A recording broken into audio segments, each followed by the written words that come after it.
Hello, welcome to the Steam Release Podcast. I'm your host, Dewey, and joining me today, as always, is the autumnal princess, Rhodey Pie.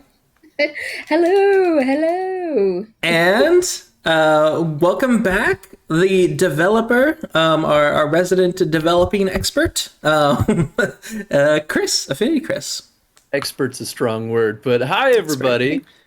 Has been drip under intense pressure, so as my dad would always joke. That's a very old dad joke, but he always tells it. All right, but yeah, it is November 19th or 20th. What day is it? 21st. 21st. Oh my gosh. Yes. It is November 21st, but we're going to be talking about all the games that came out between November 15th and November 19th. I looked today and most things don't release on the weekend. So if I miss anything, I make sure to check the weekend for the next show. But yeah, so we've got some great games to talk about. Honestly, a lot of games. I was hoping things would quiet down, but it's only gotten busier. So, but before we get to that, we have a very important question for chat and for the folks on the panel. And that is, what have you been playing this week? And Chris, what about you? What have you been playing lately? I've been playing two things. I decided, after all the backlash that the N64 emulator on the Switch got, I bought myself, I wish I had it over here, it's on the other side of this TV, but I bought that N64 controller for the Switch, so I decided to jump into Ocarina of Time again. Because, that's the game that everyone's been complaining about. They're like, everything's bad! The latency is terrible! The shaders aren't rendering right! So I was like, alright, I gotta see this shit show. And honestly, it's fine. It's not great. It's got bad latency, but, I've been able to play the whole game. It's an easy game. I don't know. But it's kind of fun playing through that game again. And so when I haven't been playing that, I've been playing Game Builder Garage, which I started playing this during my trip, and I love it so much. It's such a great. So basically, Game Builder Garage is like a game where you make games, and its design is kind of focused on teaching people who have never made games before how to make games, and I think it's probably really good for teaching kids how to make games, especially. But it's such a delightful little thing. It reminds me of, I think it's called Kodu Labs that Microsoft made like a decade ago. It's like the Nintendo version of it, and it's so cool. Oh, wow. Okay. I do like that when they kind of give out these kind of teaching tools for technical stuff.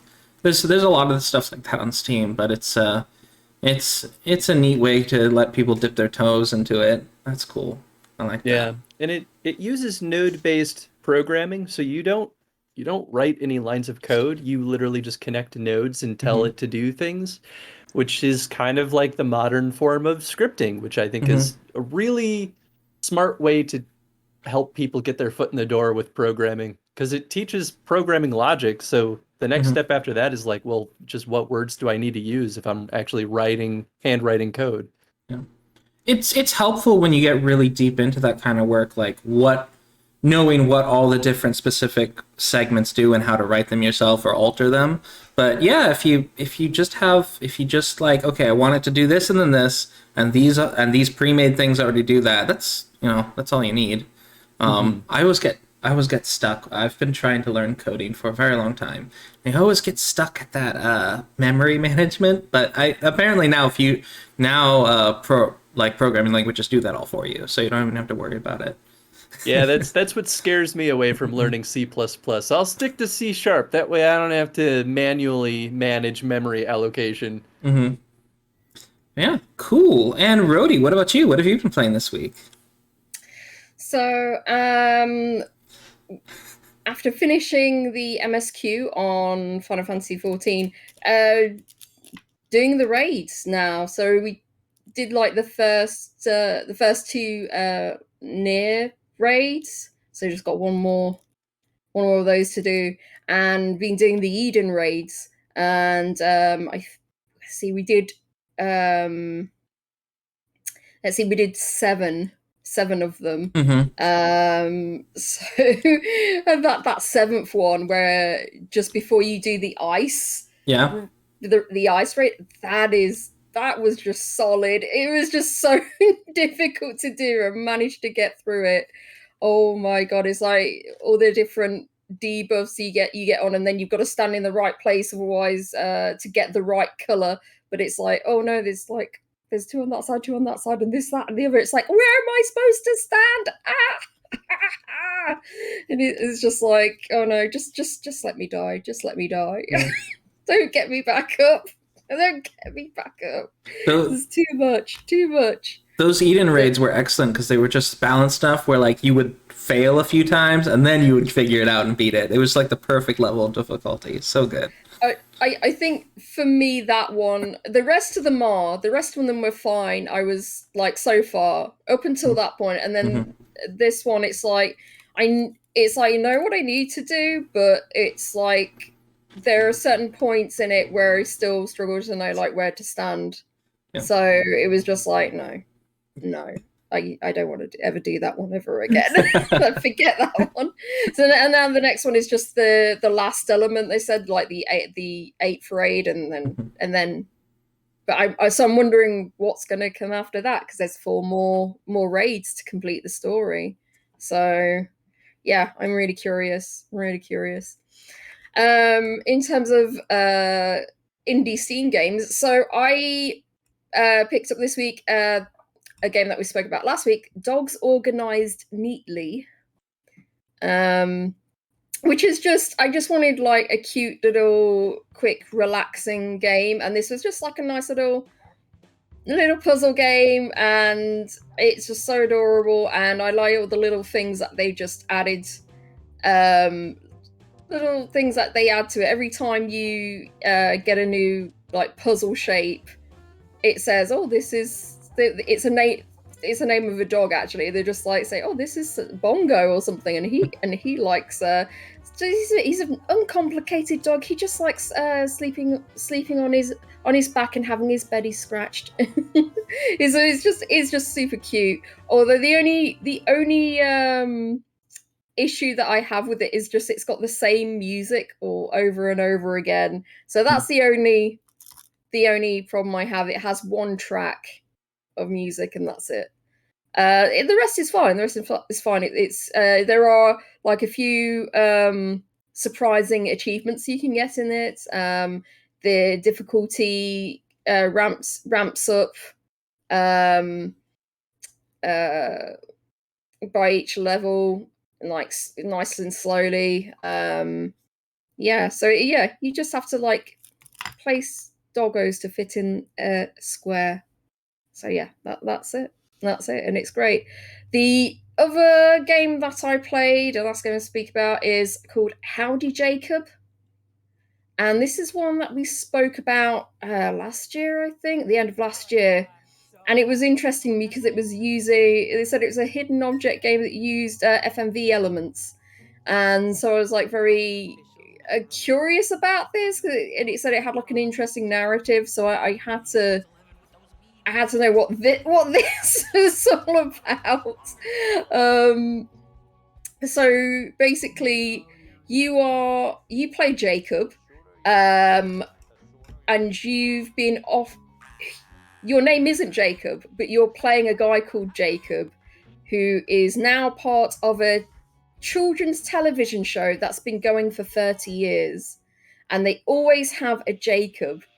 And it's like, it's so weird. It's so weird because all the other Jacobs have been killed somehow. I don't know how, but it's part of a dystopian society or something, and you've basically got to find the objects that don't agree with the current government. So, but which is like a very, very, very interesting concept, and the artwork is really nice. The only problem is there's in between each scene, there is an FMV skit or where the puppets are talking to you, but nothing that is not really giving you more in terms of story or anything. That it's just like, oh, this, you're getting maybe an insight into some character traits or something of the puppets themselves, but nothing more about like what's happening. Really, you don't get any more about what's happening, and there's nothing to kind of play through exactly. So like a normal hidden object game, say like it will be like, oh, maybe you're investigating a haunted house or something. You'll actually go through the house, and there'll be sort of like point and click light elements, but there's nothing like that. You'll just get like the skit, and then you'll have the hidden object game proper, and that's it.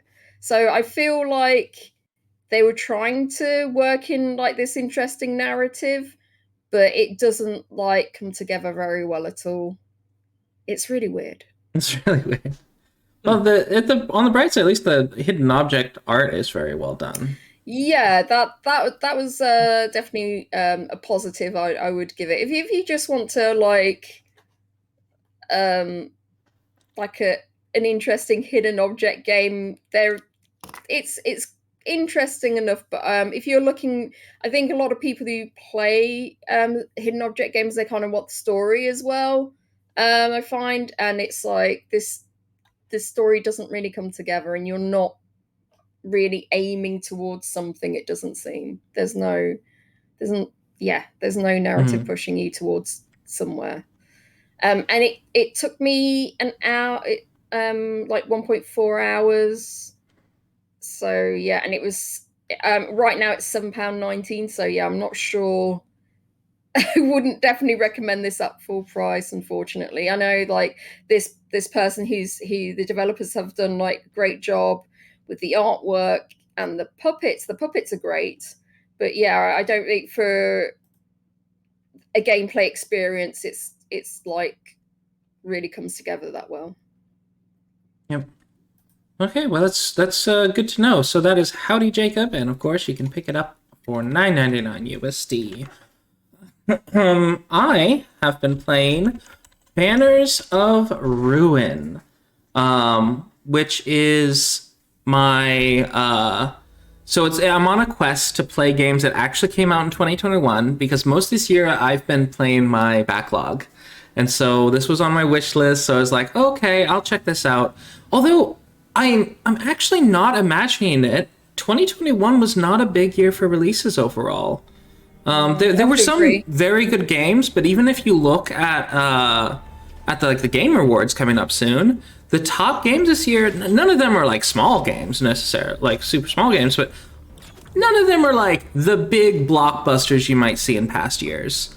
They all had their section of the fan base, and that's just not the case. Anyhow, I'm going off on a tangent. For 2021 games, Banners of Ruin, this is sort of a Slay the Spire-like, just with furries. But it's a really good kind of Redwall setting where it's kind of dark and it's kind of creepy. Well, not creepy, but it's a dark low fantasy. There's no magic. It's just sword and shield, and there's magic potions, so there's a little bit of magic, but for the most part, it's just the setting is there's all these warring houses, and you're doing a mission for your house, which you don't really know which house you're working for. I think you find out eventually, but it's done a very kind of gradual reveal of the plot line as you make attempts, because this is a roguelike. I've died several times, and I did finally make it up to the first boss. There's like 3 bosses you have to get through before. I actually don't know what's beyond that, actually, but I'm still playing it. I'm getting quite a few hours. My criticisms for this game are that the tutorial is very unhelpful. It's like, here's a box, point to this button, explain what this button does.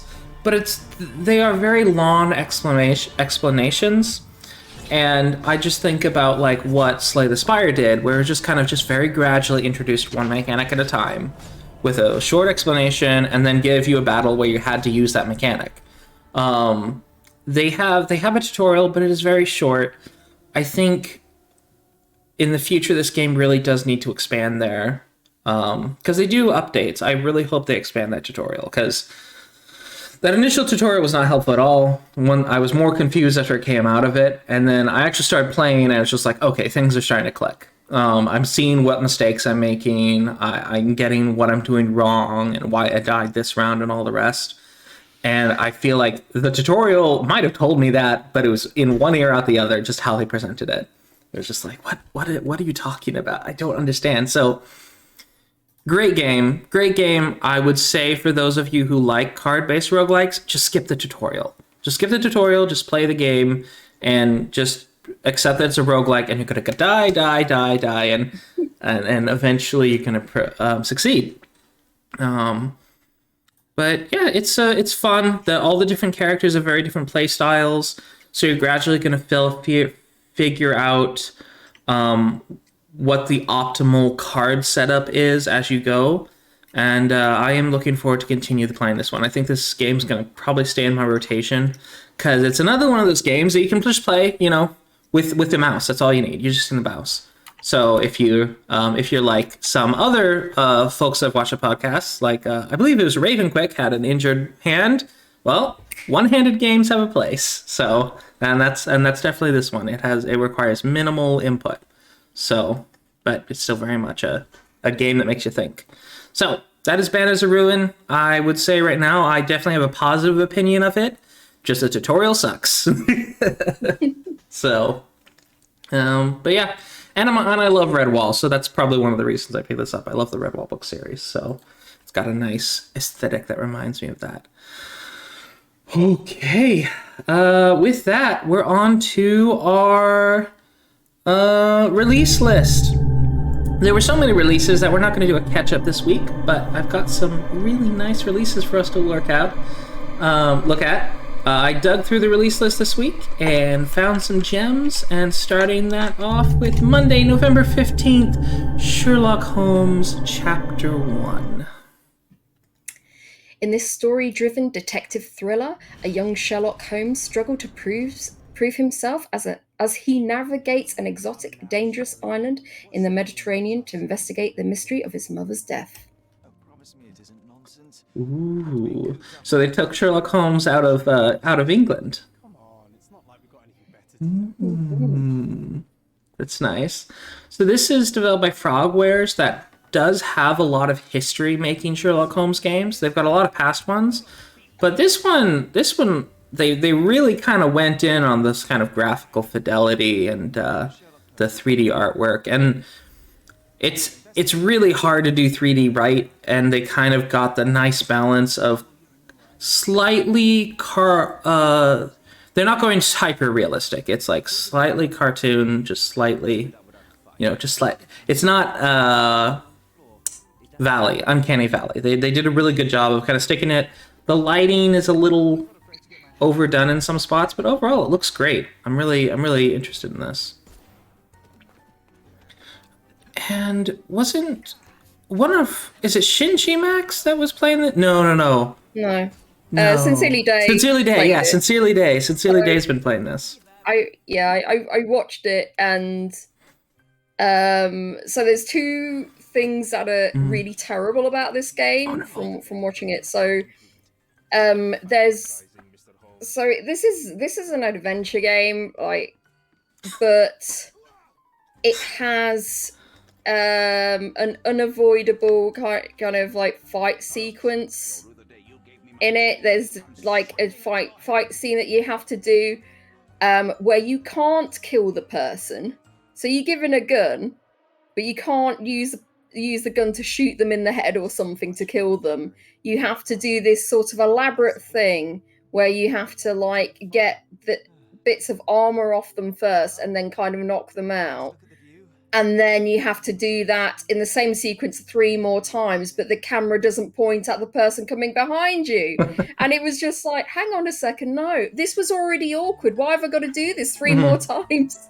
It was, Sincerely Day did it. I don't know how she managed to do it. I would have like thrown something at the screen. It was just completely maddening. So that was number one. That was number one stupid thing to put in the game. Number two is, so there's a part where you're like eavesdropping on a couple of people, and it's like a quick time event where you have to select words that are relevant to the case. However, you've only just been put on the case and you don't have enough kind of information yet to to know kind of which words are going to be completely relevant. So it's just like, oh, okay, it's just like, Esme, I think this one might be, or this one might be, or it wasn't quick enough, and let me just like, because you got to have like a think first. So it's like, oh, okay. So that one, that one would take you a few tries, but oh my god. So yeah, it was just those two things stick out as like really real like negatives there. Oh, and his day herself. Yeah, we're talking about Sherlock and talking about the terrible like action sequence fight scene that you had to go through. Yeah, other than that, you're loving it. I'm glad. Yes, this is it. It's like, I think it's always the way with the like some of Frogware games. It's like, or adventure games in general, where they try to add a new mechanic because, oh, you like detective games, you like to do some adventuring, you like point and click. No. You need some action thrown in there, just to spice it up a little bit. And it's like, no. I was enjoying investigating. Stop. No. Why are you dragging me through this maze now? No. Yeah. now some hardcore platforming in first person. God. It's just something like that. And you're like, no, I don't want this. Yep. Yeah, that can be an issue. But it is standing at 80% positive with 229 user reviews, and it's a hefty $39.99. Sincerely, are you still playing it? I'm kind of curious, because this is episode 1 apparently, and I'm kind of curious how long it is. But actually, I'm seeing the times, and it looks like it's a pretty decent, like it is a full-size game. Yeah, I've seen a lot of people with like 20 hours or at least over 10 hours or something. Well, that's good. Yeah, it's pretty long. Yeah. That makes me really interested about this becoming a series then, because they're already saying chapter 1. Like, I wonder how many chapters they're planning on doing, and if all the chapters are the same length, that's going to be awesome. It's going to be like a Sherlock Holmes TV series. Yeah. Oh, and there will be a lot of DLC. Oh, that's good. I hope they like listen to the criticisms that people have been putting forward, and especially about like the combat thing, the no-kill combat. Yeah, so I'm seeing that they are doing updates. They've only been just for fixing bugs. I haven't seen them comment on any feedback. But yeah, I am glad they're fixing bugs. For future chapters, at least, I hope they get rid of that, the combat. All right, so onwards to, or at least make the combat just kind of less obtuse. It's just like not this kind of weird, like, oh, hit this one, then this one, then just hit the center of mass and it's good. Yeah, exactly. Yeah. All right, onwards to our next title, Moncage. Moncage is a unique puzzle adventure game where you explore a fascinating world trapped inside a mysterious cube. With each face displaying a unique scene, you'll have to leverage the illusions and discover the hidden links to solve the puzzle. I love perspective games. I really, really like the look of this. You just have to, it's like you're just turning some things just to make a picture kind of thing. We do often complain about like kind of the flat textures and such, but this is how you do flat textures correctly. You like make up for it with excellent lighting, with excellent lighting and really good color theory. Because here it's very striking having all the kind of flat colors. It just makes for a very striking looking game. So cool.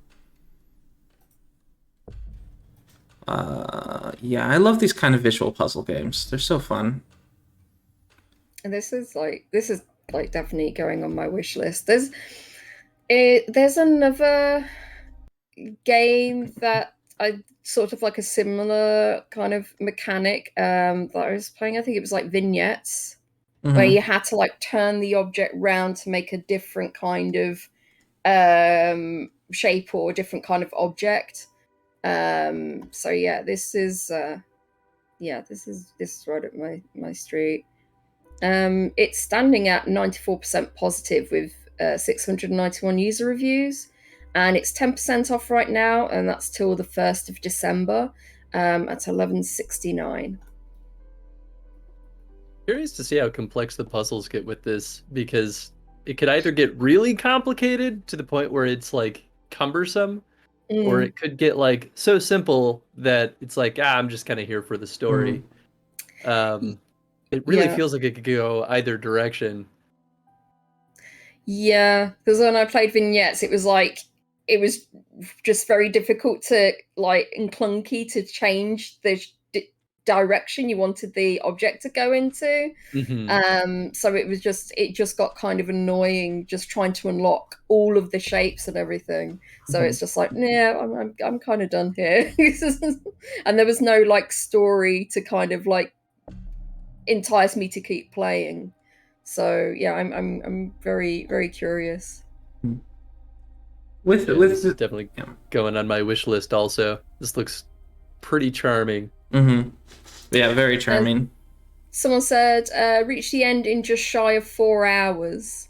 It was time very well spent. Fantastic casual puzzle game, dripping with charm and style. The narrative is beautifully told, reminiscent of silent animated shorts. I feel like there is much more to uncover in Moncage. Much more to uncover. Because I was looking at this, and the first thing I was thinking is like, wouldn't it be so cool if like you match up one thing to continue, but there was also something else on that cube that you could have matched up, and that would have taken you down a different path, and maybe you would eventually still come back to the same spot, and be able to do the other path. But I was just thinking like a game with this kind of design, no guarantee that Moncage does this, but a game with this kind of design, the neat thing would be able to do that kind of, oh no, we're going this way. Or if you play it again, it would take a different direction. That would be super cool. But I love the idea, and it seems to have this kind of neat wordless narrative. So that is Moncage by Optillusion. It's their first game on Steam, and they do have a free demo. No, they're selling their soundtrack. They don't have a demo. Yep. All right. On to Tuesday, November 16th, Tavern Master. Tavern Master is all about managing your medieval tavern. You start with a very small room, a couple of benches and tables, and build your way up to a huge successful tavern with a kitchen, rooms for guests, a group of loyal staff, and much more. So this one is, unfortunately, I don't think it is the restaurant tycoon game that you've been hunting for. No. This one doesn't seem to have much of a storyline to it, but there is kind of a neat, from the reviews that I've read, there is a neat upgrade system, but once you unlock all the upgrades, it's kind of just, I guess you just finish off making your tavern look really pretty, or do whatever layout you want to do. But it doesn't really go any further than that. So eventually you do get to the point, I have all the upgrades and I'm done. Yeah. So I'm still waiting for, because I really miss the days back when a lot of simulator games, there's almost always a story. And I like that. I like that with story games. I'm holding out hope that it's, that Restaurant Empire game is going to come out, and I'll have my restaurants with a story, and It's gonna happen, guys. It's gonna happen eventually. Yeah.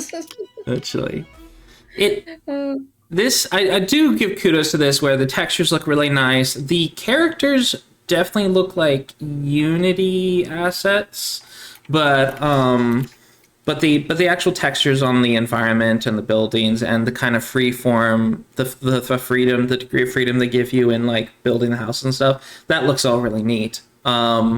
And just looking at the reviews, some folks is like, I figured out how to cheese it. But I think for people who aren't looking to cheese the system, I think you'll still enjoy it. So, but yeah, there's definitely ways you can cheese the system to make it really easy. But yeah. I was gonna say, I'm definitely impressed by the freeform style of this game. Like, it kind of feels like if you enjoy playing something like The Sims, this is kind of like a different sort of, I don't know, environment to kind of have that like freeform customization in. Because most shopkeeper, simulator games, they're usually pretty like regimented in how you upgrade things, and like they're like, you have your level 1 desk, and then you can't just like place it. It's just like you just upgrade everything as a whole, or things have to go in particular spots. Whereas this is like, nah, just throw a table. Here's a couple of benches. Arrange it however you want, which I think is probably the main appeal for this one. Mm-hmm. Yeah, definitely. It definitely means they have to have pretty smart AI for how the characters kind of interact with everything, which is no small feat. At least I think it looks intelligent to me. Yeah. At least from the trailer.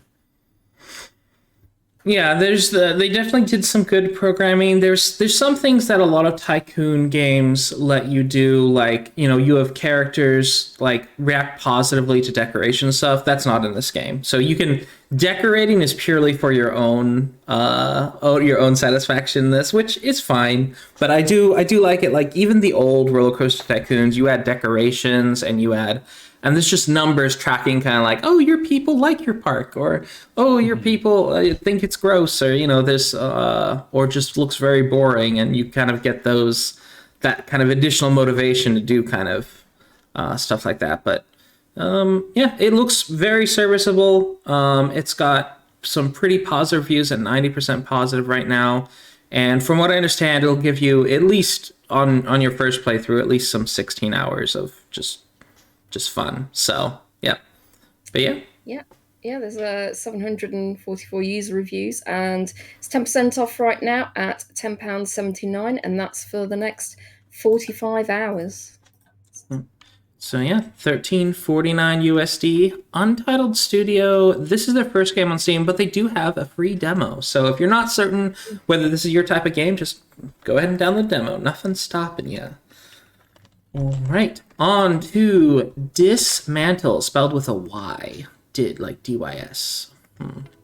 Send from your shelter, ruin everything, escape the wretched island, explore, fight, level up, survive, gather, craft, harvest, hunt, build, farm, solve puzzles, fish, cook, live, enjoy the bittersweet post-apocalypse. I love the use of bright colors. Yeah, because we've seen quite a few like dystopian post-apocalyptic kind of games, and they always kind of, like, lately the ones we've seen, they've always like looked brown, super brown, or kind of like a not so great green. So, but this looks really nice. I mean, don't you know, in the post-apocalypse, the environment changes to everything is gray. Yes. Everything's sad.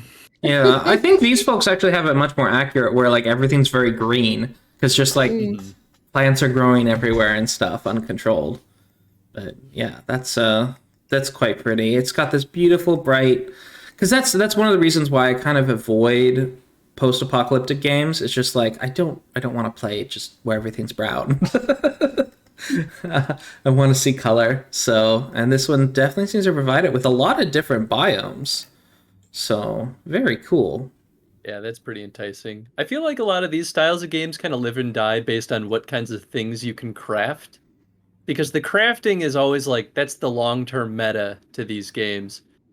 So it's like, what you can create changes what, tools you have in your arsenal, which changes what the late game or mid game looks like. I feel like that's how you differentiate these games from one another. Yeah. Or at least survival games in general, I guess, kind of fit that bill. Yeah,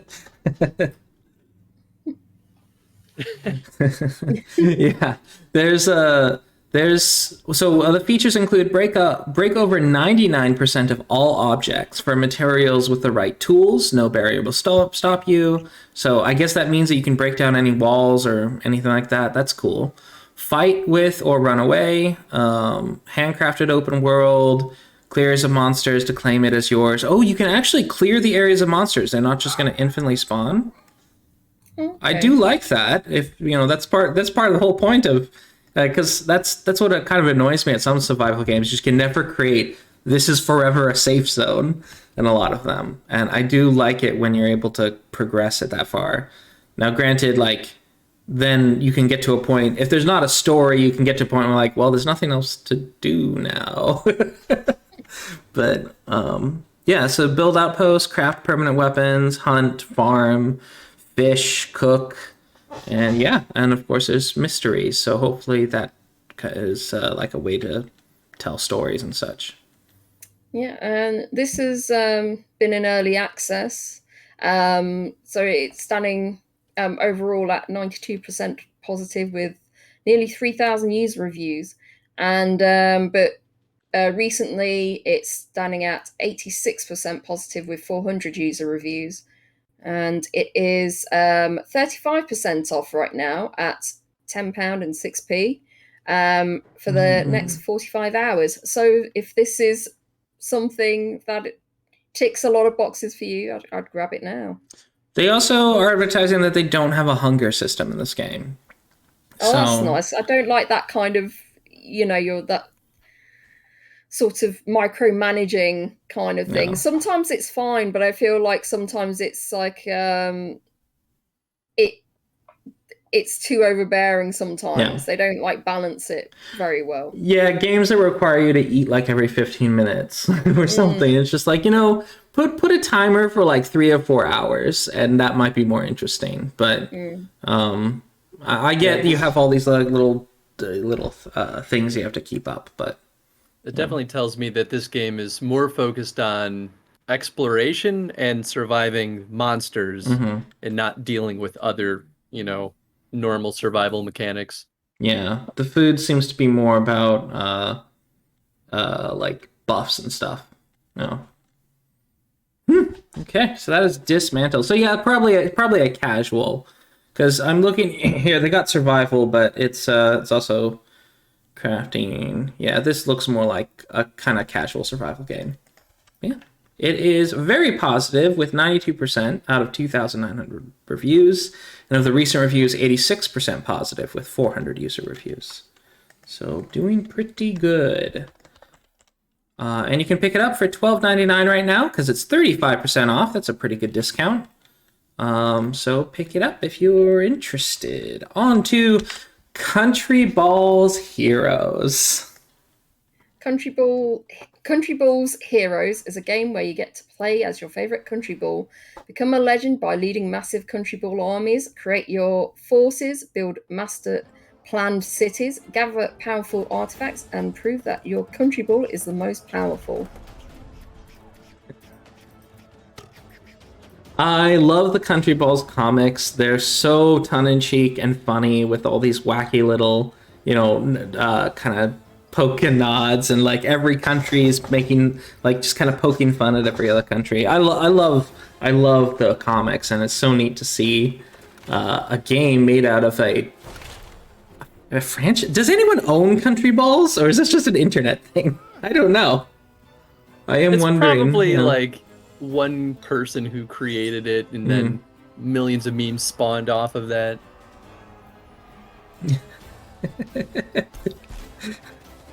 Russians with Molotov cocktails. Oh my word.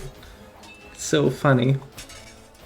But the actual gameplay is it's a 4X sort of system with a little bit of, there's some visual novel like storytelling going on. And then you've got the the grid-based combat. Interesting. I don't like the combat map. That's just really just so basic. It's not. I think in some screens it didn't look very. Like there was too many things on the board. It looks a bit confusing. Yeah, the art and some of the frame rates are a little crunchy, but it's such a cute thing. I love these. So yeah, I love CountryBall. So I am really curious just to see all the weird reference. Bollywood, that's funny. Yeah, I'm a bit addicted to all these wacky little puns. I love them. Yeah, I think I'm most curious to see how well integrated the comics are into the gameplay. Because in a 4X experience, that might feel disruptive and annoying to like have little like, I don't know, dialogue sequences. But if the draw of the game is like a single player, like going through different scenarios, then I can see that working really well. But if it's more of a multiplayer thing and they have all those dialogue things, like, I don't know. Could that get annoying? I guess it doesn't get bad in Civ. And Civ 6 has a lot of dialogue stuff, so maybe it's fine. I am curious to see how this actually ties things together. Yeah. I could also see it being like you play it and you don't really get much of the feeling from the comics at all, and then that would be unsatisfying too, right? There are 90 unique units, several playable CountryBall factions, specially prepared campaign based on CountryBall's most iconic memes. Poland can't into space. We need a wall. Oh God, that the writing's all going to be in the like the broken English of CountryBall too. dozens of powerful magic memes to discover. Hundreds of unique artifacts. Use them at your own risk. Several iconic CountryBall villains and vigilantes. Over 30 unique playable heroes and turn-based battle system for challenging combat. 20% off right now at £9.11, and that's for the next 45 hours. And it's currently standing at 91% positive with 80 user reviews. Yeah, $11.99 USD. It's going on my wish list. Yep. All right, on to our next title, The Last Stand. Aftermath. From the creators of The Last Stand, Union City, and Dead Zone comes an all-new single-player roguelite action-adventure. After you become infected by the zombie virus, you set out to explore the post-apocalypse and find hope for your fellow survivors. You can still make a difference. Don't give up. So like we just looked at Dysmantle, which is pretty similar thematically, this one goes the grim dark path, but they still use at least some color, so I appreciate that.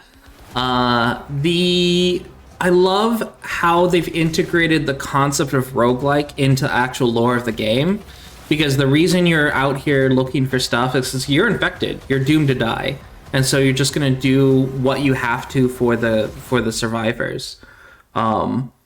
And so they've given a lore reason as to why you die and it resets. I love that. I love it when roguelikes kind of think that through. That's very, very cool. Yeah, I think it's interesting to see a roguelite sort of in a survival game setting. I think that's kind of a really cool idea too. I'm really interested by this. I guess it all sort of comes down to, like, survival games are usually long burns. So I'm curious to see what the cycle, like how quickly this game cycles for each playthrough. Yeah. I do know there is a constant kind of timer of your infection. And like, as you're exploring the world, you can find things that slow down that timer, because you'll either be killed by zombies or other hazards, or the virus is just going to progress too far and you're going to become a zombie yourself. So you're always working with a time limit, but there's multiple mechanics and ways to extend that time limit. And then the upgrade, of course, as in the case of roguelike, generally, is you can get upgrades and such that are going to, as you improve the base, the next person who gets infected is going to have some ups. Like, maybe their zombification counter is going to run slower, that kind of stuff.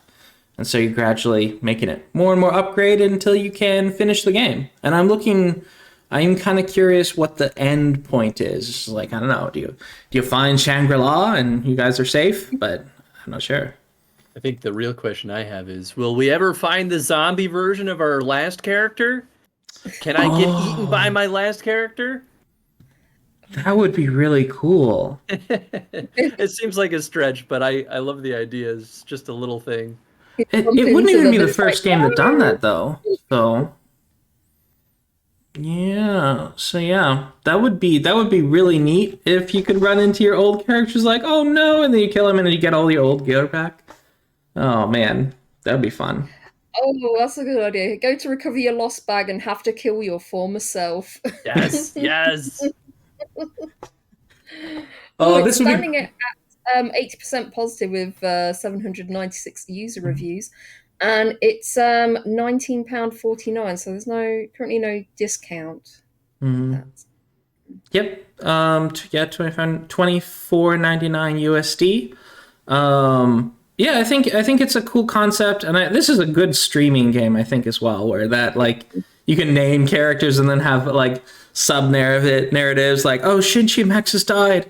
His their spouse is now going out and has to find them. So you have you can just develop all these stories as you're playing it. So that's pretty neat. I like it. But yep. Okay, that is The Last Stand Aftermath by the concerningly named studio Con Artist Games. I'll tell you this much: I would not like kickstart a studio called Con Artist, but I don't think they were kickstarted. But I'm just like, ooh, that is quite a name.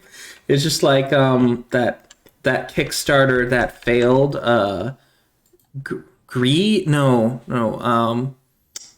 It wasn't Greedfall. Greedfall came out. That was a great game. But there's an MMO, Greedmonger, that was just like, maybe that should have been a hint that they're going to run with your money, considering the game's called Greedmonger. Oh, wow. That's what they did, yeah. That's terrible. All right. Next up, we have Grow, Song of the Evertree. Grow your own worlds and nurture a deep natural connection with everything they hold. See your actions change the world for better. Bring the Evertree back to life in this breathtaking world crafting sandbox with life management and adventure elements. This looks so pretty. Yeah, this seems cute. Yeah. The one thing so I love the colors and such. The one thing that bothers me is how rounded everything is. Like they don't have. It's like the developer had a strong aversion to sharp edges. It's like, you know what? Some sharp edges are okay, but because everything looks kind of like it was formed out of clay. I guess that's what's giving me. I kind of like that though. Yeah. It's like a nice softness to it. So yeah, I quite like that. Yeah, cutesy and bubbly. Bubbly. Yeah, bubbly. Yeah, it's very nice. bubbly. Yeah. Do you think they did that so that it was never going to be confused with something like Minecraft? Where everything's a jagged true. edge? Yeah. You'll never confuse this for Minecraft. But yeah, it looks like there's like a whole outfit system. Oh, and there's housing. Wow. It says there's mystery as well. Ruins, caves, secret areas. Explore and unveil the long-lost knowledge of the Evertree by accessing its very heart. So, yeah, it's a nice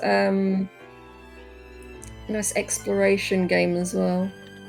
Yeah, that's the kind of thing that sells me on games like this. Is like, what can I discover? If the answer is not much, then I probably don't care, because there's so many games in this style that might satisfy that specific need or want, rather. Yeah, no, I like that. There's I do like sort of like mystery kind of games, and if it's like it's kind of like a farming sim, but there's like a mystery to uncover as well. That then got my interest. Mm-hmm. But yeah, this is standing at 84% positive with 217 user reviews. And it's 10% off right now till the 24th of November at $17.99. I'm not sure if I'd want to pick it up for that price though. $22.99. I mean, this looks like it's a pretty big game, but yeah, it is. It does seem quite pretty. I'm just kind of like, let me see. So folks are describing it as in the same vein as Stardew Valley, My Time and Push, and other. But so yeah, you're basically a tree tender and an alchemist. Okay. Yeah, this says there are unique characters you can get to meet and listen to their stories and help them when they need it. So yeah, there's things to do. There's, instead of just you sort of free falling it and just kind of, I suppose you can still go off on your own and do your own thing as well. Yep. So that is Gro's Song of the Evertree. Onward to the Pathless, finally coming to PC. From the creators of Abzu, the Pathless is the mythic adventure of an archer and an eagle in a vast forest. Become the hunter, a master of archery who travels to the mystical island to dispel a curse of darkness that grips the world. Yep. So this is sort of like just a run. It's almost a running game. Like, it's a running adventure game. You're going very fast. You're using your arrows to travel around the world, and there's also like boss battles and such. It's almost like a Sonic 3D game with how fast you're traveling everywhere. But it's very peaceful. It's really pretty. This has been on, I believe, PlayStation for quite a while, but it's nice that it's finally coming to PC. And it's another kind of Annapurna game, and Annapurna games always seem to slay. So yeah, this seems cool. I definitely am a huge advocate for that. We need more good rail shooters. Mm-hmm. And this kind of feels like it has that vibe. I actually wonder if some of the trailers are misleading and there's more pre-movement than it makes it look like. But I don't know. I haven't seen any of the console gameplay out of this. From what I understand, it is fully free movement. It's just that there's certain paths. Like, when you find a path, you're running down that path, and occasional fork and stuff. So it is a little bit on the rails in those parts. But if you want to go off the path and go elsewhere, you can.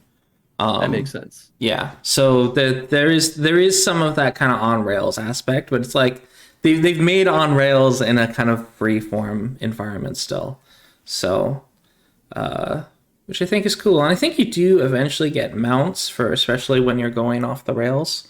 But yeah, it's so pretty. I love the art style they went for. Just kind of looks like a feast for the eyes. I really like that. So someone says you can pet the bird. Oh, yes. Oh, good. Yes, sold. I'm in. We'll take the bird if we can't pet the dog. That's fine. Yep. All right, but yeah, that is Pathless by Giant Squid. Giant Squid. Yeah, they did Abzu. What else did they do? Oh wait, this just takes me to Annapurna. Yeah. All right. Well, they made Abzu.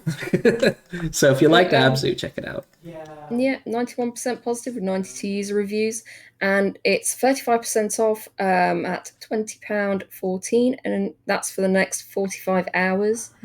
I think the only criticism that it's seen so far is that they said that you can't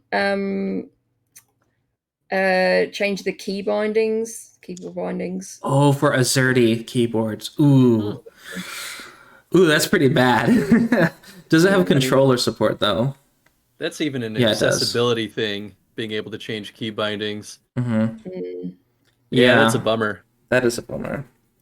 Yeah, that's something to think of, because like Azerty keyboards aren't that uncommon. There's a lot of people who use French keyboards, so like please please fix that. So, and that means also like quartz keyboards for the German language isn't set up either. So, on the bright side, they still, because it was a PS4 game, it still has console controller. But yeah, onwards to what I'm really excited. Brody's thoughts on this: Willage. An interactive series where the player meets Eastern European culture. So, this is a very small budget, kind of in the realm of what's that one guy's name that you played? Like what's his name? Marcus Ritter. Marcus Ritter. Yeah. It's kind of in the similar vein to the Marcus Ritter. Just kind of, there's something so charming about kind of lower budget FMV games, and it's just like, oh, I need to see what happens. I need to see what happens in this game. Oh my god. I'm sorry, the people that put so much effort into this game. I'm hoping it's kind of like so bad it's good kind of thing. You know, it's like, I think that's their intention, honestly. Yeah. Like with even them calling it Willage, like I feel like that's very much like, you know what? It's like, I have this much budget, let's lean into it, and that's what you should do. If you really, corn is free, so Yeah. just do the corn, and I really hope this is gonna hit the corn. Like, it looks so good. someone says it's charming trash. No idea why I bought this game. Felt nostalgic for the childhood in the village with unrepaired rural roads, abundant harvests, and local wealthy kingpins trying to impress each other with their influence. That smell of post-Soviet 90s, optimistic rot and ruin, streets full of drunkards, local gangs, children eating immature plums and apricots just for lols, and something romance. No idea how I've completed the game, got stuck in the middle, had to drink, and then it made a lot more sense. Background music is nice. I kept launching the game for it. Oh my god. Oh my god. That's pretty funny. It does seem really charming, and there's a lot of film work here. Like, they've got all these different settings, they've got multiple actors, so that there was it's low budget, but they did a lot of effort. So I'm really excited, and I love anything that comes out of Eastern Europe. It's close to my heart. So it's like, I need to see what happens. So this is going on my wish list. Yeah, so I would love to like stream this and just, you know, because it seems like there's a few choices maybe a few people can take, so you could try and get the audience involvement. There's only 2 user reviews. It's £5.19. I am curious how long it is. It seems like it's under an hour, maybe. The other review, they said they kept putting on the game just to listen to the music.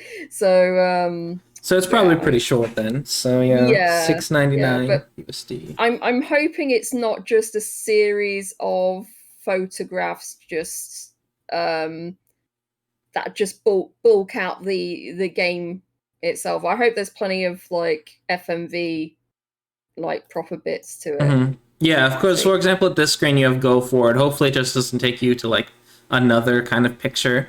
Hopefully you actually are walking forward. It's just the little touches. I do feel that it's probably just, there are like a lot of photographic bits, but I'm hoping it's just not padded out that way. Yeah. Yeah. And I love that the tags include memes, Lovecraftian, and detectives. So it's gonna be great. All right. Onwards to Hammerting. Manage a dwarven mining colony in the unexplored mountains of Mara. As conflict rages in the overworld, you will need to craft, explore, and fight as you provide the allies of your choice with the finest weapons and gear to assist them in the battle for glory.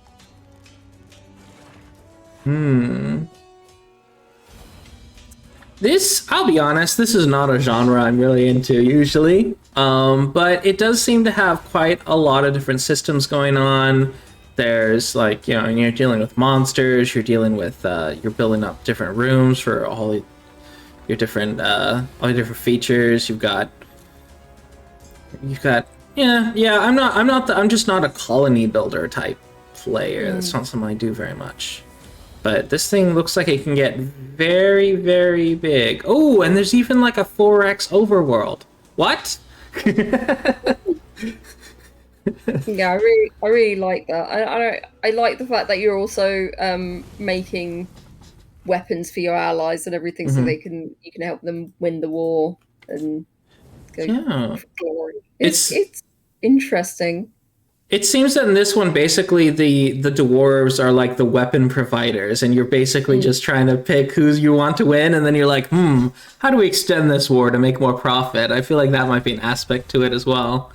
So like, let's start giving weapons to the other team now. That's kind of my hope for this game too, is that the war that's happening above ground, I really want it to affect things just in general. If that ends up being true, then I could see this being a pretty fun, interesting game. Yeah, because if you can swap sides and stuff, then that then gives in a bunch of layers of diplomacy and stuff. Let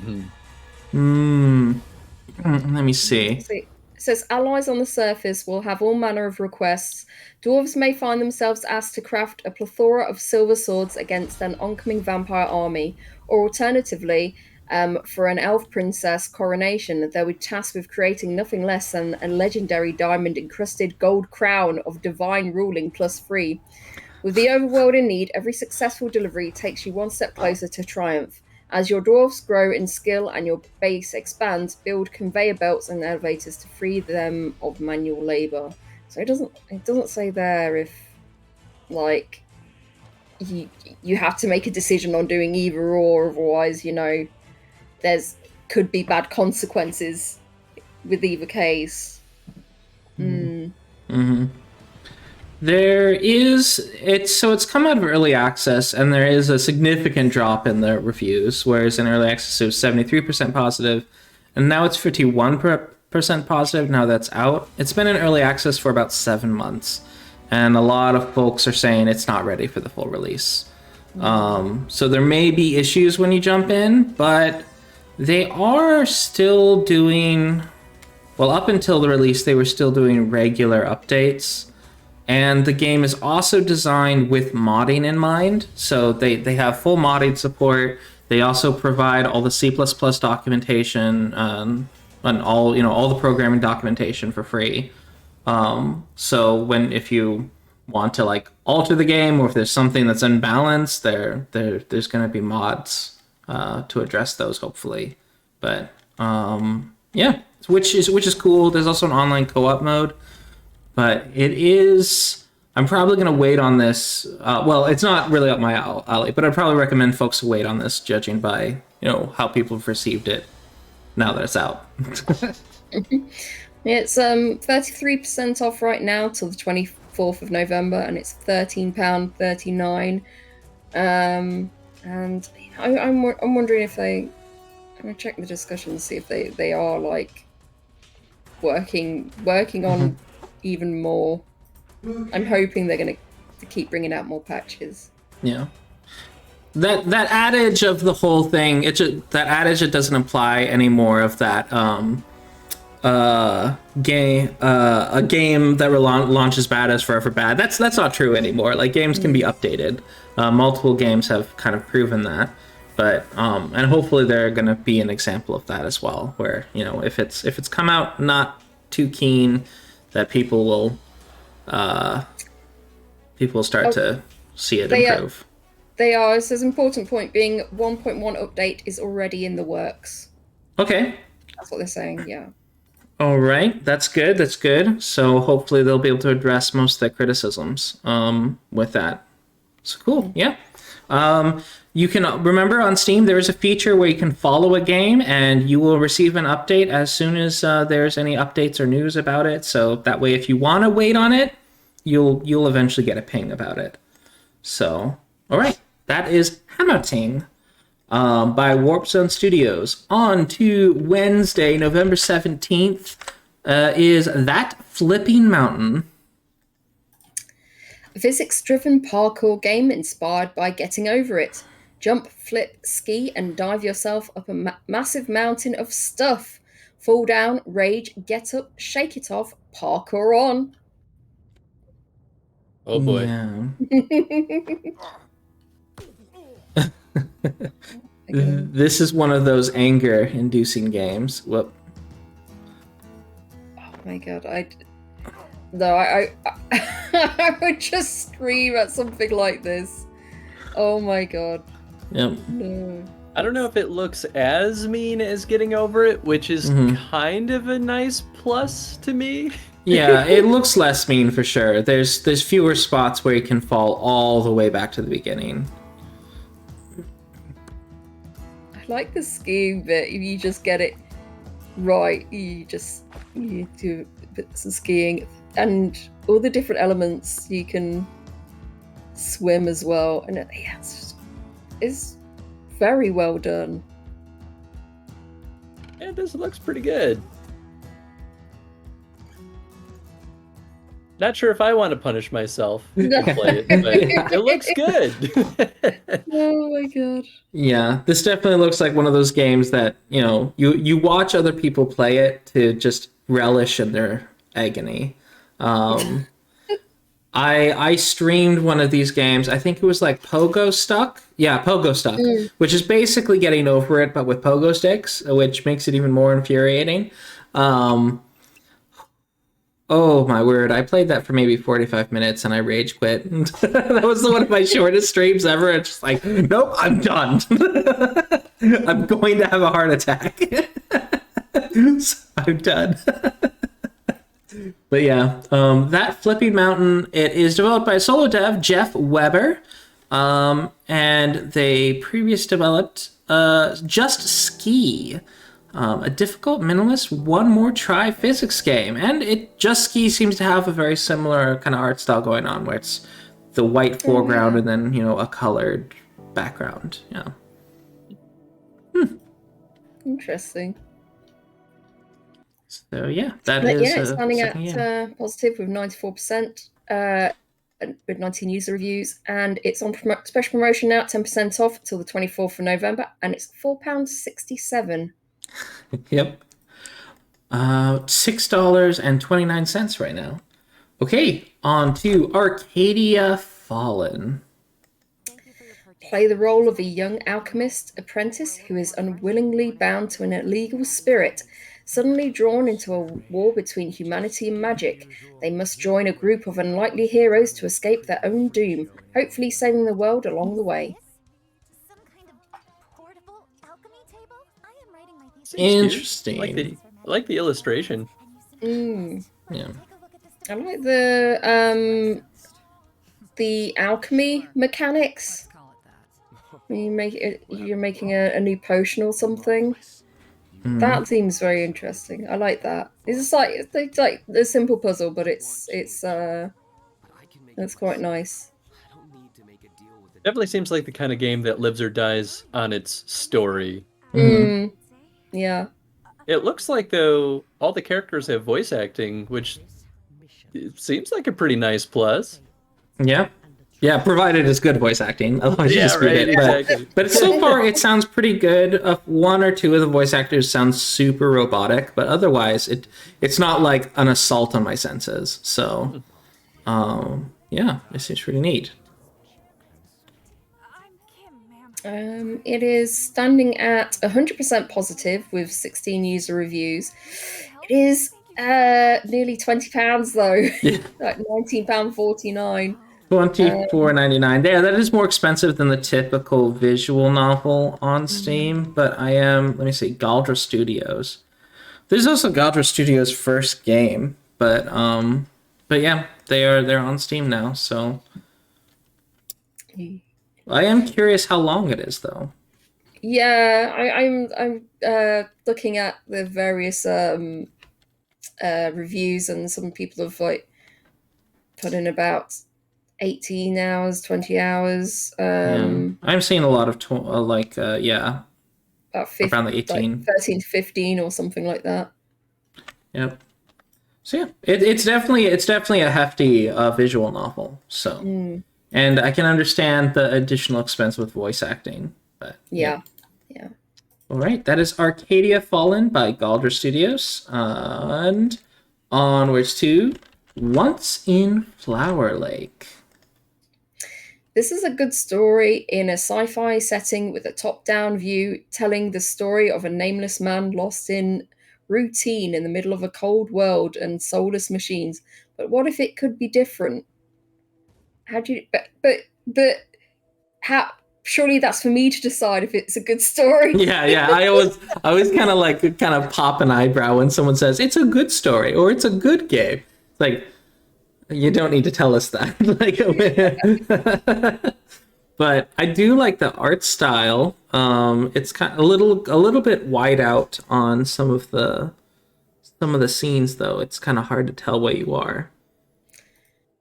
Yeah, everything is just so it's like covered in mist. Really mind Yeah, that. I guess like my hope with this game is like I want it to make me feel depressed, like bitter, like a bittersweet sad. If it's a game about someone stuck in routine, right? Like yeah.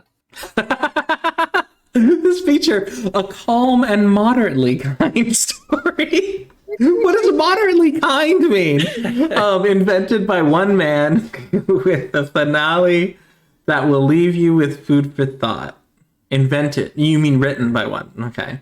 Once in Flowerlake is a non-violent game, with no need to shoot or kill anyone. The presence of moments where the player's choices affect what happens next. Nice visual style and atmosphere of the cold winter world. Atmospheric soundtrack to keep the right mood. And it's not wrong English, it's just weird English. Yeah. This is a game was created by one person, so it cannot offer a long duration. On average, it takes an hour and a half to get through the game. It's important to me that you know this before you buy, so you won't be disappointed about it afterwards. Thank you for your understanding. An hour and a half, and okay. It is 20% off right now at £3.19. So I think that's appropriate. Yeah, an hour and a half. Like when it's kind of a shorter game like that, as long as it's under $5, I'm not too worried. So. Yeah, completely. Yeah. And there's 6 user reviews. I'm hoping there's not like any. I hope it's like, is it kind of like a wordless game? I'm kind of hoping it's wordless. Yeah, that's what I'm hoping. Awesome winter atmosphere, interesting storyline. Wish the game was a little longer. Someone said, really cool, small game. Money not wasted. So that's good. Okay, so it seems that if there is text, at the very least, the story still got across. So that's good. All right, but yeah, it's Once in Flowerlake, really cheap. It might be worth checking out, and it's made by Mikhail Neznamov. Neznamov. Neznamov also developed Hexerb, which is did we talk about this one? This one came out in May 31st. I don't know if we did, but yeah, earlier this year. Wow. So this is like a city building game. How interesting. And it still kind of has that very misty, still similar aesthetic. So maybe we didn't, because it visually it's pretty simple visually. Yeah.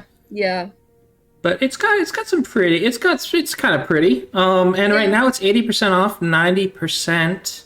So it's 99 cents, 80% off. And yeah, that offer ends in about 22 hours. Right. So he must have put it on sale like in conjunction with the release of his second game. So yep. All right, Once in Flowerlake. On to the Jewel of Monostructure. The Jewel of Monostructure. Sanator, The Jewel of Monostructure, is a dark fantasy visual novel that combines deep lore with exciting adventures. Who is behind the mysterious thefts, and why are the gates of the monostructure open again? Take control of Richard Murdoch, the Plague Doctor, and find the answers. Or find the answer, I should say. Godless Weeb, it's dark fantasy with cat girls. I know you. Don't deny it. But I do like the art style. There is... I don't think it's going to do anything like super special animation-wise or anything. I think it's mostly going to be just still images with the text, at least from what they're showing off. Mm-hmm. But yeah, this is part of a pretty large franchise. Well, it's in the process of becoming a pretty large franchise. Ignis, Sanat also made Senator, Scarlet Scarf. And there are demos, so if you want to check that out as well. And there's DLCs. Yeah, and it's standing at 100% positive with 16 user reviews, and it's on special promotion till the 1st of December with 13% off at £4.16. Yep. Yeah, and it's all the games are set in the same universe so far. So interesting. This one, I'm looking at the times though, and they're only about they're all under 2 hours. Like universally, they're all under 2 hours. So with one of the 2.5. So 5:21 for 2 hours. That's still not bad. But yeah, it's not going to be a very big visual novel. I personally like my visual novels short, so that's actually more enticing to me. But yeah, I have to agree because I have played a few visual novels that have just overstayed their welcome, and it's just like and it's just like almost like an information dump at the end sort of thing, and it was just like what is this? Oh my god! I just want the end. Please. Yes. Yeah. I'm only continuing this because I just need to know how it ends. That's it. Yeah, exactly. Yep. Yeah, that is the Jewel of Monostructure. On to Next Space Rebels. Space is for everyone. In Next Space Rebels, you will develop from a naive rocket hobbyist into an experienced space activist by designing, building, and launching rockets of increasing complexity.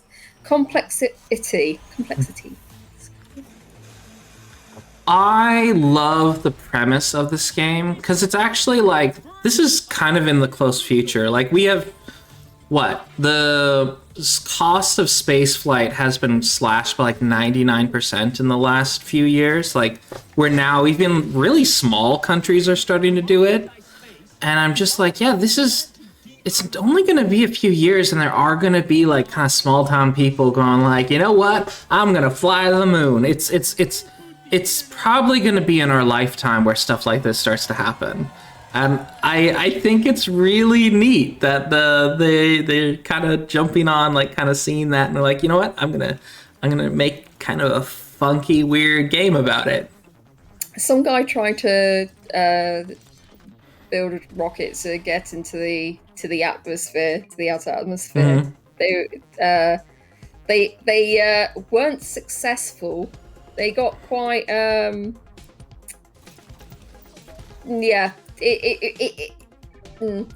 weren't successful. Let me just put it that way. Mm-hmm. But yeah, this is it. But it's interesting, you got private companies now, getting in on space flight and everything. Yeah. So this is definitely the next step. This is a really interesting game, and I'm very curious about it. This is definitely something I would watch someone play. I like the fact that you put a little teddy bear in as your test pilot. And so there's also... Oh, sorry, go ahead. I was just going to say, I really just wonder, how hardcore physics are they going to get with this? Is this something that will appeal to, math nuts?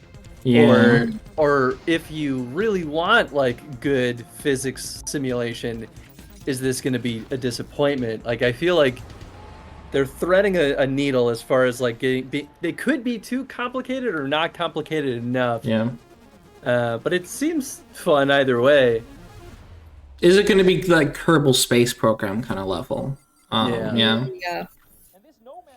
Yeah. It's I think it's super cool. And one of the major differences between like the small guys doing rockets that kind of fail and the companies is that the companies have the money to have 99 failures until they get their success, whereas like the small guys, they just don't have that money to the iteration. But as things get cheaper, it's gonna be really neat to see what happens. And I love this idea. Also, so the cutscenes are all in FMVs, and then the lore is also like chat rooms and like YouTube comments and like internet communication. And so they've got all these people who film these fantastically hokey FMV videos, cutscenes. Yes. And of course, I love that aspect to it. I love that. It's 20% off right now at £12.39, and that offer ends on the 24th of November. It is standing at 91% positive with 35 user reviews. Mm-hmm. Yep. It's 20% off, $15.99, and yeah, it's pretty positive. I'm seeing upwards to 20 hours of gameplay on this, so. I imagine the gameplay is going to be pretty variable for this, just based on like the fact that you can get really wacky in designs. So yeah, that's pretty cool. Okay, Thursday, November 18th is the sort of long-awaited, but somewhat I'm surprised at how it's gone unnoticed. Undungeon is out now. I backed this baby on Kickstarter. Ooh, this is probably why that's probably why there's so few reviews. That's probably what's going on. Yep. Undungeon is a gorgeous action RPG driven by intense real-time combat and an immersive, rich science fiction story. Travel between dimensions and change the world around you in an attempt to reconstruct the shattered multiverse. Wow. Yeah, I love the art in this game, but yeah, I've seen there is kind of a trend among Kickstarter games because, of course, everyone who wanted it have bought it through Kickstarter. So either they get a key or like a non-DRM version or whatever, and they're just kind of like, well, I got my game, and a lot of them just don't ever write a review. So that can happen with a lot of Kickstarter games, and they seem like they've been unnoticed. But I'm glad that this is mostly positive. So. Cool. Yeah, or if you're me, you have a pile of games you got through Kickstarter that you have still yet to play. I'm so far behind on all of them. Yeah, no, that's definitely me. When devs say, a lot of them say, "Can you please write a review? Can people please write a review?" And unfortunately, it's like there's still it's. You're wondering if people who have it and like maybe back the Kickstarter and everything, if they are actually satisfied with their purchase, because there's been like a lot of Kickstarters that I've gotten and I've played and have not I hadn't enjoyed it, but I didn't want the I don't know, I didn't want to like let the dev knows, like, I'm sorry, I don't like your game, and give it a thumbs down, because it's like, you know from the process on Kickstarter, like how much work they put into it, and like, maybe they've come across a lot of like personal issues through bringing it out as well. So you don't want to kind of like dump on them saying, yeah, your game wasn't what I wanted it to be, but this kind of thing. Yeah. Yeah, it's always rough for me to write a negative review. Yeah, I was gonna say that's why I kind of never write negative reviews. I just like don't talk about it at all, and only talk about the things that I like. Because I mean, no one, and I've said this plenty of times, no one really deserves to like get shat on for their hard work, unless you're like actually trying to scheme or like manipulate people to get a bunch of money for doing nothing. Like, yeah, if you're actually working hard, yeah, you don't deserve to feel bad about it. Yeah. I had to be legitimately PO'd in order to write a negative review. There's to be a pretty there's got to be a lot of lines crossed. Otherwise, I'm just kind of like, well, it just wasn't for me. So Yeah. it's but I feel like I'm also so much pickier about games nowadays. Where like I won't even pick it up, so I never even get to the negative review. Like in general, I don't think I make a habit of playing bad games. So. Unlike certain of my friends who are always like, "Oh, let's play this game I saw," and it's just like, "This looks like it was made in Unity in a day." Like, what are you doing? But, yep. I mean, this definitely this is not the case. This No, is this is absolutely beautiful. gorgeous looking. Mm-hmm. Really, really amazing. And it's 10% off right now at £13.94, and that's until the 25th of November. I am curious at how long it is. Because Well, obviously, you know, it has recently come out, and people that have written reviews, they've maybe only put a couple of hours into it so far. well, an aspect of that is that this is a roguelike, so there's going to be multiple runs to it. I don't think it's just judging from what I've seen from people's feedback from it, I don't think it's a particularly like hardcore roguelike, so it might not take too many repeats to beat it. But yeah, it is a roguelike, so I'd expect to see, a lot of people with roguelikes, they play through once or twice. They play through around once or twice and that you can generally decide like, you know what? Okay, I'm going to keep playing this game, because that's me with Banners of Ruin. I've played it through like a half dozen times, which didn't really take me that much time. But I was like, yep, I'm going to keep plugging away at this until I solve it. But yeah, it's sort of that scenario. But this looks very good. It's on my wish list because I am a fan of the genre. Okay. Following this, we have another game that looks fantastic. Pronty Fishy Adventure. Guide Pronty and his javelin partner Bront as it defends the great city of Roiler. Explore the deep sea, fight mutant sea creatures, and discover the secrets behind this new Atlantis in this beautiful action-packed adventure. It's so gorgeous. You've got a swordfish friend that you throw at people. That's Yeah, really this looks neat. cute. I really like just looking at how the enemies move around. That alone makes the combat look like it's pretty interesting. Mm-hmm. Which, they get away with because it's underwater. So, of course, enemies can move in totally different ways than, you would if you were on land. I think it's a really smart idea. Yeah, I've heard a lot of descriptions of this as being kind of like underwater. Oh, what's that game? Oh no! Potatoes tried to come in. Potatoes tried to get in. Oh, I'm trying to think of what's that Souls-like platformer. There's a lot of those. Silk Song's gonna be coming out. What's it called? Oh, Hollow Knight. Yeah. So they're talking yeah. about how it's like underwater Hollow Knight, kind of. It's Okay. where there's not really platforming because you're always swimming around, but it's got kind of a similar vibe to Hollow Knight, as a Metroidvania, but obviously the combat is very, very different based on the different physics that it's running on. But it is so pretty. I'm really impressed by it. Yeah, and it's standing at 93% positive with 49 user reviews. There's a free demo, and it's on special promotion till the 25th of November, 10% off at £12.59. So like the Art Nouveau, this person clearly liked Bioshock, I think. There's like the sort of underwater Art Nouveau city and stuff. Very cool. Okay. So that is Pronty. There is a free demo, and it's $16.19 USD.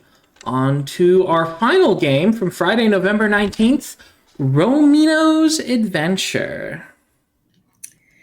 A blocky puzzle platform adventure.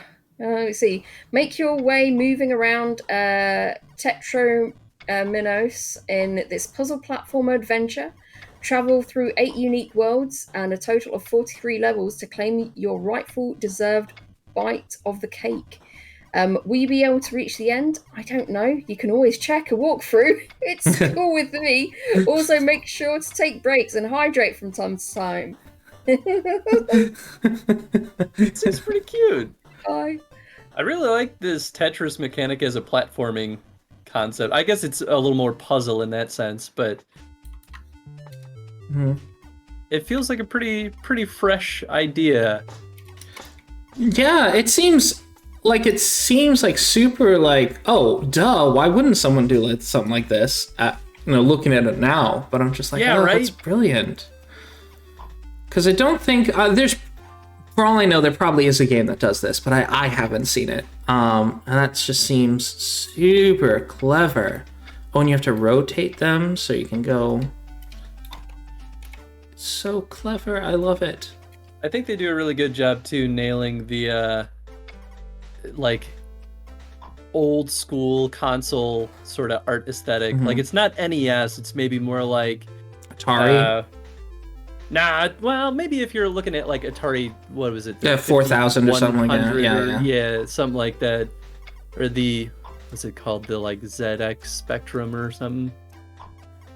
Yeah. Oh, this game has fall damage. Interesting.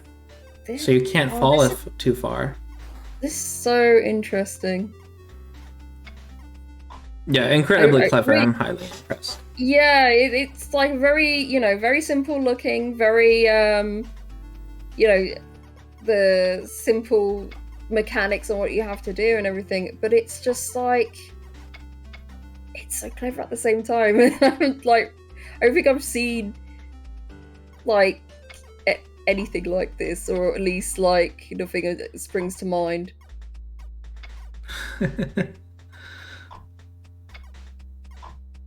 Oh wow, I'm just really impressed with this puzzle design. It's so good. Brilliant. This is developed by Interdan. I believe this was a solo dev as well, but I'm just first game on Steam, and Interdan's a genius, so I have to say that. So it's just it's so good. It's £9.29. It currently has 3 user reviews. And all of those are positive. Seen someone with over 6 hours playtime, someone with nearly 3 hours. Yep. There's 8 unique worlds and a total of 43 levels to claim your rightfully deserved bite of the cake. Yeah, so especially if it progressively gets more and more difficult, I can definitely see those levels lasting a lot longer than just a standard platformer too. So, but only an hour and a half. This game executes this idea so good. 2.3. So yeah, I'm seeing up to 6 hours on this. Yep. $11.99 USD. I don't know if I'll personally pick it up at $11.99.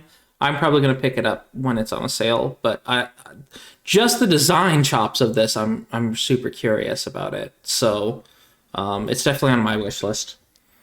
So I feel like we ended on a high point. Friday's not usually the high point for releases, but I'm definitely ending on a high point here.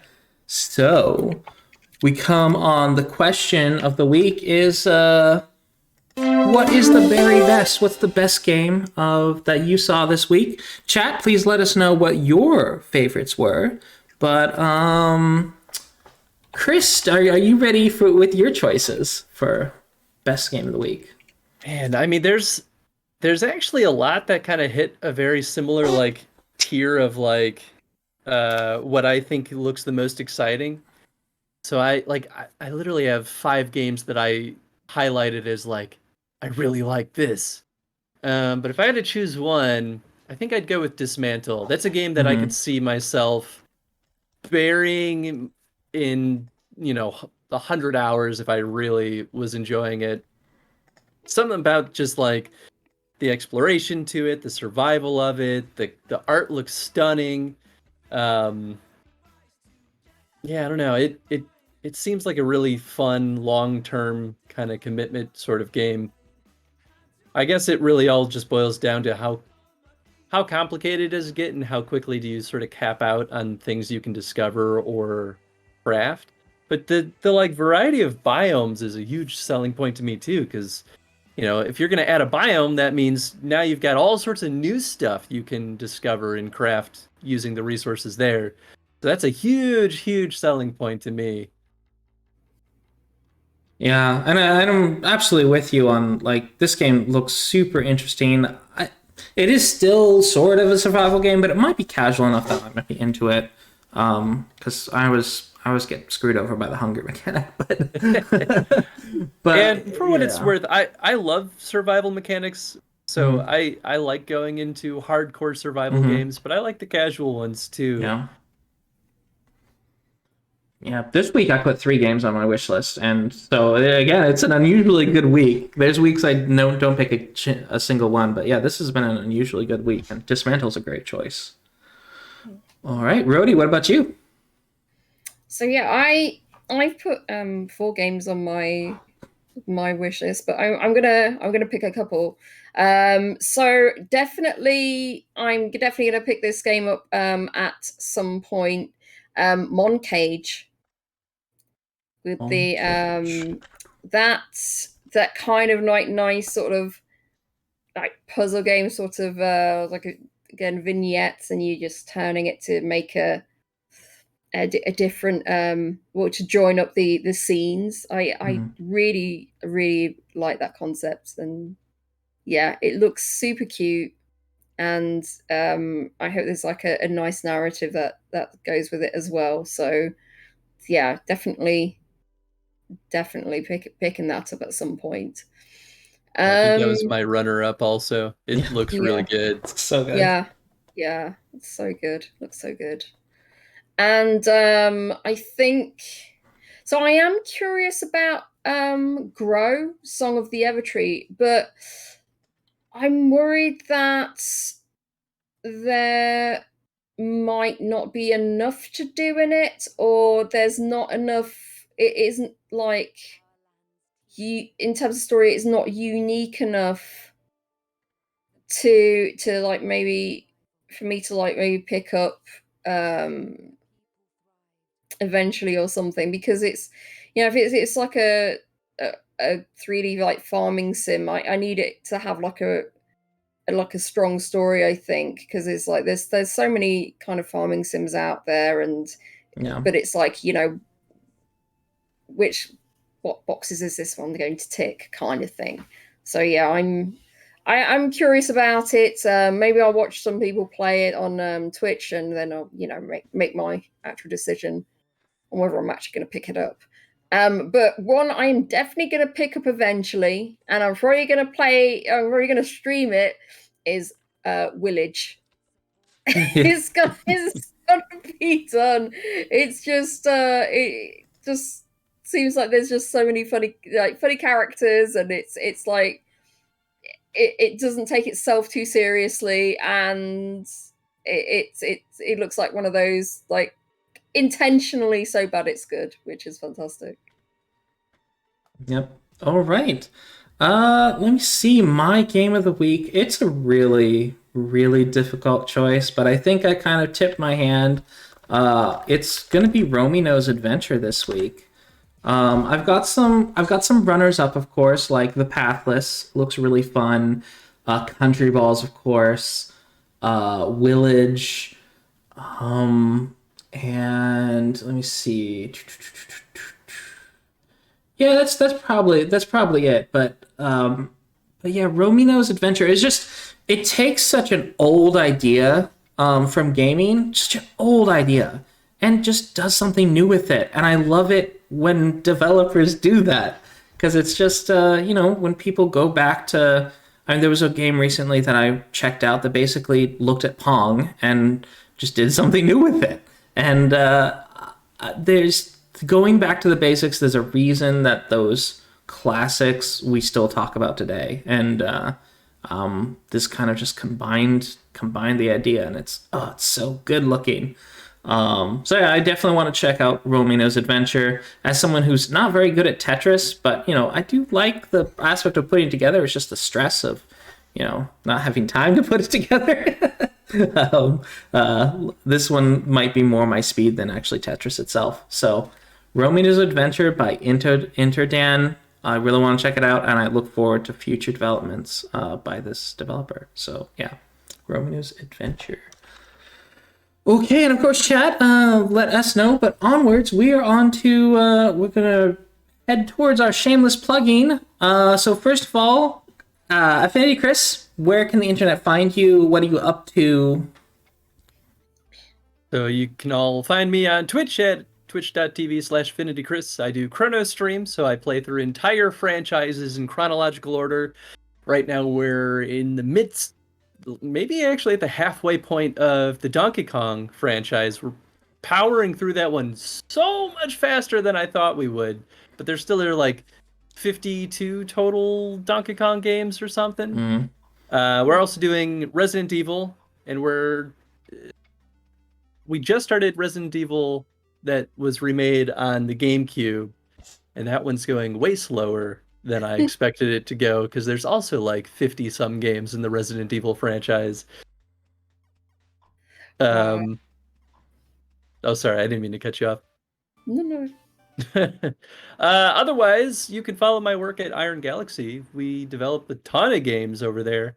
I'm not allowed to talk about what I'm working on, but at some point in the future, y'all can see some of the stuff I've been cranking away at.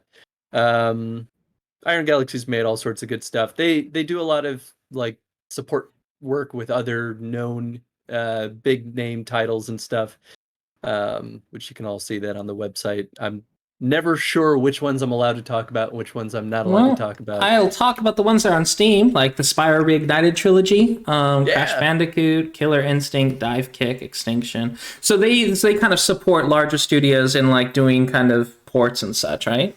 Yep. Yeah, Okay. A lot of ports. Will do a lot of partner development. So, if a studio wants our help programming like certain aspects, like say network features, just for example, I don't even know if that's true. They'll throw us into it and we'll make it work and make everything better. And then we make our own games too, and that's one of the things that I'm part of, which is very exciting, and I really hope to share some of the news on that soon. Awesome. There's been some really fantastic releases by support studios who eventually like put out their own games. I was like that, because it's kind of this cool like, okay, now we've done our time. Now it's time for us to get our own name out there. So have our own stamp. That's always really cool. Okie doke. Rhodey, what about you? You can find me on twitch.tv/RhodeyPie, and I've been like kind of doing very short streams lately. This week I did an unboxing of snacks that a very nice friend Judy sent over from America. There's a massive box of all these different snacks. It was glorious. It's glorious snack time. But yeah, you could usually find me playing like FMV games and adventure games in general, but definitely heavy on the sort of narrative games. So yeah, if you're interested in that, come check me out. And usually play during the week, about 7 or 8 UK time. Yep. And of course, I am Dewey Bear. You'll find me right here next week on the Steam Release podcast. And yeah, we'll have more games to talk about then. So thank you very much to everyone in chat. We appreciate having you. And of course, to those of you on YouTube, thank you very much for watching. Please like and subscribe, and we'll see you next week. Bye-bye.